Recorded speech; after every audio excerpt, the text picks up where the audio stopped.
یہ قرآن ایک بابرکت کتاب ہے جسے ہم نے آپ صلی اللہ علیہ وسلم پر نازل کیا تاکہ لوگ اس پہ غور اور فکر کریں اور تاکہ اہل فہم اس سے نصیحت حاصل کریں۔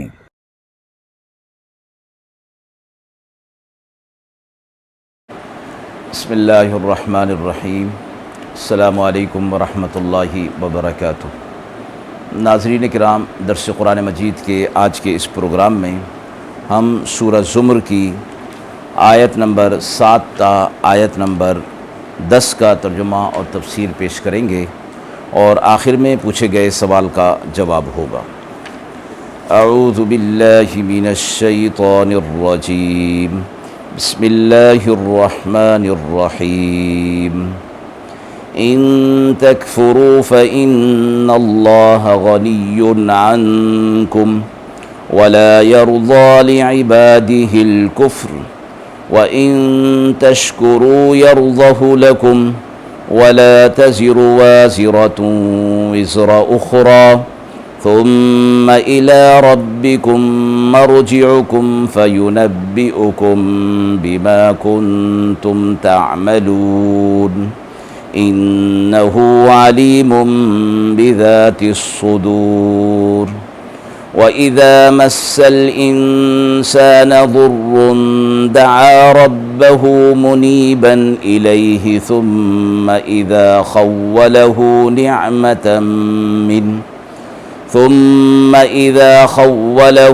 نِعْمَةً مِّنْهُ نَسِيَ مَا كَانَ يَدْعُو إِلَيْهِ مِن قَبْلُ وجعل لله أندادا ليضل عن سبيله قل تمتع بكفرك قليلا إنك من أصحاب النار۔ أَمَّنْ هُوَ قَانِتٌ آنَاءَ اللَّيْلِ سَاجِدًا وَقَائِمًا يَحْذَرُ الْآخِرَةَ وَيَرْجُو رَحْمَةَ رَبِّهِ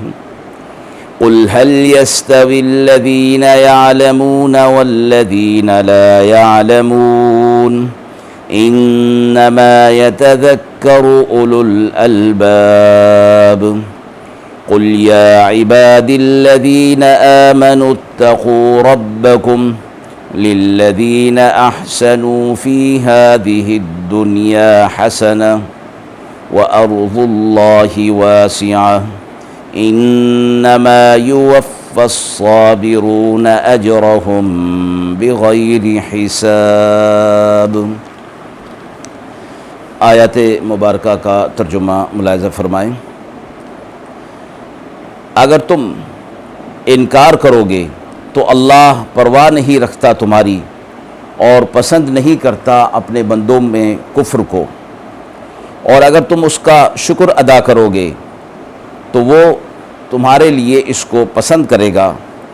اور نہ کوئی اٹھائے گا اٹھانے والا بوجھ دوسرے کا۔ پھر اپنے رب کی طرف تمہیں لوٹ کر جانا ہے، پھر وہ تمہیں بتا دے گا جو کچھ تم کیا کرتے تھے۔ بے شک اس کو خبر ہے دلوں کی بات کی، اور جب پہنچتی ہے کوئی تکلیف انسان کو تو وہ اپنے رب کی طرف رجوع ہو کر اس کو پکارتا ہے۔ پھر جب وہ اس کو اپنی نعمت کا مزہ چکھا دیتا ہے تو وہ بھول جاتا ہے اس کو کہ جس کو اس نے پکارا تھا پہلے سے، اور ٹھہرائے اللہ کے برابر اوروں کو تاکہ بہکائے اسے راہ سے۔ آپ کہہ دیجئے اپنے کفر کا مزہ کچھ دن اور اٹھا لو تو پھر تم صاحب اہل نار میں سے ہوگے۔ بھلا ایک جو بندگی میں لگا ہوا ہے، رات کی گھڑیوں میں سجدے کرتا ہوا اور قیام کرتا ہوا، اور ڈر رکھتا ہے آخرت کا اور امید رکھتا ہے اپنے رب کی رحمت کا، آپ کہہ دیجئے کوئی برابر ہو سکتا ہے؟ علم والے اور بغیر علم والے سوچتے وہی ہیں جن کو نصیحت حاصل وہی کرتے ہیں جنہیں عقل ہوتی ہے۔ آپ کہہ دیجئے اے میرے بندو جو ایمان لائے ہو اپنے رب سے ڈرو، جنہوں نے نیکی کی اس دنیا میں ان کے لیے بھلائی ہے اور اللہ کی زمین کشادہ ہے، صبر کرنے والوں ہی کو ثواب بے شمار ملتا ہے۔ مذکورہ آیات میں سے پہلی آیت میں یہ فرمایا گیا ہے کہ اللہ تبارک و تعالی کے ساتھ اگر کوئی کفر کا معاملہ کرتا ہے، اس کے احکامات کا انکار کرتا ہے، تو اللہ تبارک و تعالی کو وہ کوئی نقصان نہیں پہنچا رہا۔ صحیح مسلم کی حدیث میں آیا ہے کہ اللہ تعالی نے فرمایا اے میرے بندے، اگر تمہارے اولین اور آخرین، تمہارے انسان اور جن سب کے سب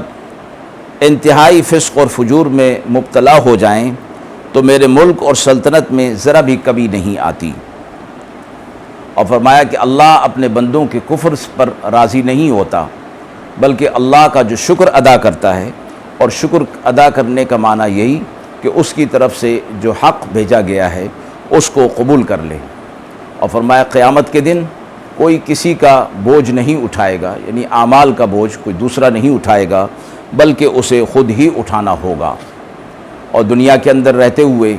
جو لوگ اپنے معاملات کے اندر اختلاف کر رہے ہیں، حق و باطل، باطل کو حق ثابت کرنے کی کوشش کر رہے ہیں، فرمایا قیامت کے دن اللہ رب العزت ان کے درمیان فیصلہ کر دے گا۔ دلوں کے حال، دلوں کے معاملات اللہ جانتا ہے۔ اس سے اگلی آیت میں انسان کی ایک کیفیت کو بیان کیا گیا کہ جب انسان کے اوپر کوئی مشکل پریشانی آتی ہے تو وہ خالص ہو کر اللہ کی طرف رجوع کرتا ہے اور اس کو پکارنے لگتا ہے۔ ایک اور مقام پر بھی یہ کیفیت کو بیان کیا گیا کہ وہ انسان اٹھتے بیٹھتے اور کھڑے پہلو کے بل اللہ کو پکارتا ہے۔ پھر جب اللہ اس کے مصیبت کو دور کر دیتا ہے اور اپنی نعمت سے اس کو نواز دیتا ہے تو وہ بھول جاتا ہے کہ اس نے اللہ کو پکارا تھا، پھر وہ اپنی پرانی روش پر آ جاتا ہے اور اللہ کے برابر دوسروں کو ٹھہرانے لگتا ہے، اور اس طرح وہ اپنے ہدایت کے راستے سے بھٹک جاتا ہے۔ فرمایا گیا کہ یہ کفر کے اندر مبتلا ہیں تو یہ کفر کا مزہ کچھ دن کے لیے چکھ لیں، اس کے بعد تو ان کے لیے دوزخ ہی دوزخ ہے۔ اس سے اگلی آیت میں فرمایا گیا کہ ایک وہ شخص ہے کہ جو اللہ کا خوف رکھتا ہے، آخرت کا خوف رکھتا ہے، اللہ تبارک و تعالیٰ کی رحمت کا وہ امیدوار ہے، اور راتوں کے حصے میں کہ جب کہ عام طور پر یہ غفلت کا وقت ہوتا ہے، آرام کا وقت ہوتا ہے، اس وقت اپنے آرام کو چھوڑ کر اللہ کے حضور میں وہ قیام بھی کرتا ہے، سجدے بھی کرتا ہے، اللہ کی رحمت کی امید رکھے ہوئے ہوتا ہے۔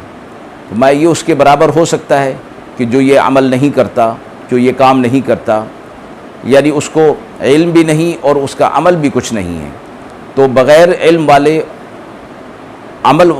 علم والے کے برابر نہیں ہو سکتے، یعنی جاننے والا نہ جاننے والا یہ دونوں برابر نہیں ہو سکتے۔ اور نصیحت وہی حاصل کرتا ہے کہ جس کو عقل ہو، سمجھ بوجھ ہو۔ آپ صلی اللہ علیہ وسلم فرمایا گیا کہ میرے بندوں سے کہہ دیجئے کہ وہ تقوی اختیار کریں، اللہ سے ڈریں اور نیکی اس دنیا کے اندر کریں، اچھے درجے کی، اعلیٰ درجے کی نیکی کریں۔ اللہ کی زمین کشادہ ہے، اس حوالے سے کہ اعمال صالحہ کا جو حکم ہے، ہو سکتا ہے کہ کسی کو یہ عذر ہو کہ میں جہاں رہتا ہوں وہاں ماحول اور حالات سازگار نہیں کہ جس میں اعمال صالحہ کیے جا سکیں۔ اس کا جواب دے دیا گیا کہ اگر کسی جگہ پر ایسا ماحول ہو کہ وہاں احکام شریعہ کی پابندی کرنا مشکل ہو یا ناممکن ہو تو اسے چاہیے کہ اس جگہ کو چھوڑ دے، اور اللہ کی زمین وسیع ہے، کشادہ ہے، کسی ایسی ماحول، کسی ایسی جگہ پر چلا جائے جہاں اللہ تبارک و تعالیٰ کی اطاعت وہ آسانی اور سہولت کے ساتھ کر سکے اور اعمال صالحہ کے لیے حالات اور ماحول سازگار ہو۔ اس میں ترغیب بھی ہے کہ ایک جگہ سے دوسری جگہ پر جب وہ اپنے دین کی حفاظت اور دین پر عمل کے لیے دین کی پابندی کے لیے دوسری جگہ پر جائے گا تو اسے ہجرت کہا گیا اور اس کا بڑا ثواب رکھا گیا ہے۔ آیت کے آخری حصے میں فرمایا کہ صبر کرنے والوں کو اللہ کی طرف سے بے حساب اجر دیا جاتا ہے۔ مراد یہ ہے کہ صبر کرنے والوں کے لیے اجر اور ثواب کوئی مقرر نہیں ہے اور اس کے لیے کوئی پیمانہ نہیں ہے،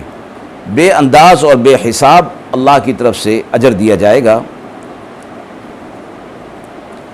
جیسے کہ دنیا کے اندر رہتے ہوئے اگر کوئی حقدار ہوتا ہے تو وہ اپنے حق کے لیے مطالبہ کرتا ہے کہ میرا اتنا اتنا حق ہے اور مجھے وہ دیا جائے، تو اپنے حق کو بتانا بھی پڑتا ہے اور اپنے حق کا مطالبہ بھی کرنا پڑتا ہے۔ لیکن اللہ کے یہاں جو صبر کرنے والے ہوں گے ان کو مطالبے کے بغیر ہی اللہ رب العزت بے حساب اجر عطا فرمائیں گے۔ آیت کے حوالے سے سوال پوچھا گیا ہے، صابرین سے مراد کون لوگ ہیں؟ صابرین سے مراد وہ لوگ ہیں کہ جو دنیا کے مصائب اور رنج اور غم پر صبر کرنے والے ہیں، اور یہ بھی فرمایا گیا کہ وہ لوگ کہ جو معصیت سے اپنے آپ کو روک لیتے ہیں اور گناہوں پر جو ان کو نفس ان کو کھینچتا ہے اس سے اپنے آپ کو روک لینا بھی ایک قسم کا صبر ہے۔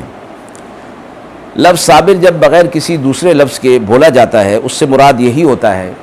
کہ اپنے نفس کو گناہوں سے باز رکھنے کی مشقت پر اور کوشش پر صبر کرنا، اور مصیبت پر صبر کرنے والے کے لیے بھی صابر کا لفظ کہا جاتا ہے۔ وآخر دعوانا ان الحمد للہ رب العالمین۔